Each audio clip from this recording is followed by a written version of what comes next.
டேனிஷ்பேட்டை பகுதியில பழந்தண்ணி வவ்வால்களை பிடிச்சு அதை வறுத்து விற்பனை செய்த 2 வேட்டையர்களை வனத்துறையினர் கைது பண்ணியிருக்காங்க.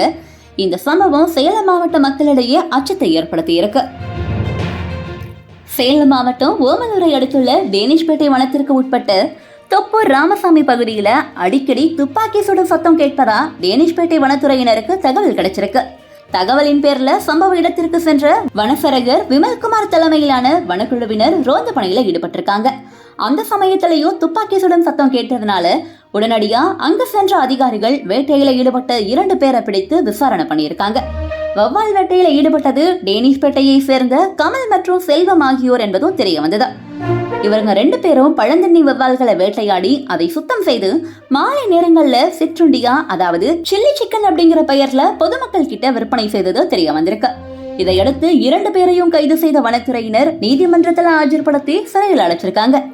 இவங்க 2 பேரும் வேட்டையாடிய பழந்தண்ணி வவ்வால்கள் மற்ற வவ்வால்கள் கிட்ட இருந்து கொஞ்சம் தனித்துவமானது தாங்க. பழங்களையும் பூச்சிகள்ல இருந்து வரக்கூடிய தேனையும் சிறிய பூச்சிகளை மட்டுமே இந்த வகை வவ்வால்கள் உணவாக எடுத்துக்கும்.